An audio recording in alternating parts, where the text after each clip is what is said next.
Hey guys, kamusta? Welcome to my vlog. Sa araw na ito, I'm going to take you through my typical day as a grade 12 student. Grabe, ang aga talaga ng gising ko everyday. Pero alam nyo, it's worth it kasi it's helped me magawa lahat ng kailangan ko for the day. After waking up, ang una kong ginagawa ay magtiklop ng higaan. Sobrang satisfying kasi pagkatapos. Ang linis tingnan ng kwarto. Importante din ang kumain ng breakfast every morning. Breakfast is the most important meal of the day, di ba? Kaya dapat laging may time para dito. Share ko na rin yung ulam ko for this morning. Surprise lagi yung ulam ko tuwing umaga kasi si inay ang nagluluto. Bukod sa na-excite ako pumasok, na-excite din ako sa pagbubukas ng tray kasi lagi masarap ang luto ng inay. Kaya ang ulam ko ngayon ay ang ginisang munggo. Dito pa lang na-energize na ako.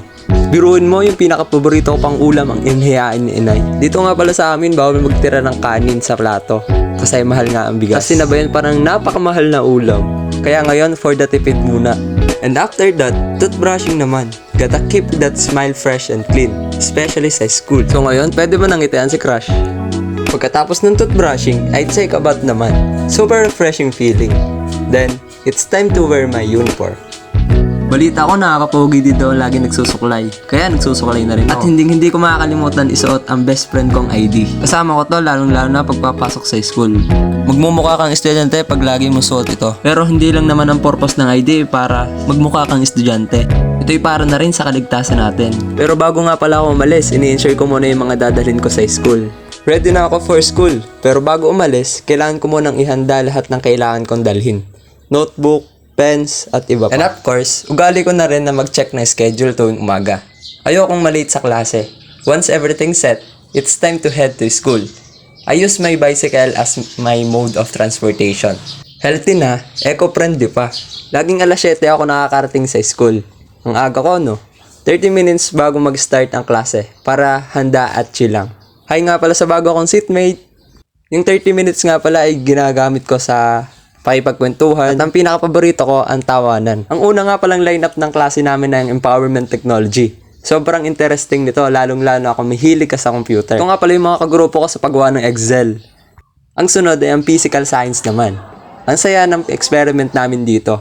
May maalwa na klase at meron din namang mahihirap. At pagkatapos ng second period, syempre ang pinakapaborito naming subject, ang recess. Dito sama-sama nga pala kami nagre-recess ng tropa. Next up, culminating activities. Exciting din to, lalong-lalo na kung mahilig ka mag-bake. At pagkatapos nun, Philippine Politics and Governance naman.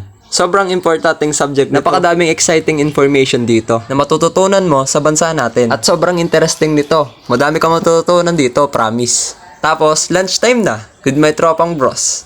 Alam nyo naman, walang tatalo sa lunchtime bonding, di ba?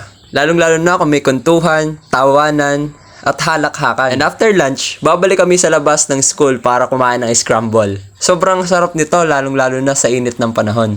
Tapos, study time sa hapon. Balik focus mode para sa mga assignments at activities. Kahit gaano man kahirap ng gawain, syempre kakayanin natin to. Ito nga pala yung mga kasama ko tuwing uwian. Nakabike nga pala si Allen tuwing uwian. Pero meron din naman pagkakataon na nakamotor siya. Tapos si Carl nga pala laging lakad sa hapon. At pag uwi, marami pang assignments at activities na haharapin. Pero okay lang, kaya natin to. Para sa future, di ba? And 8:30 nga pala ako natutulog. Kailangan ng enough rest para ready ulit bukas. Thank you guys. Bye!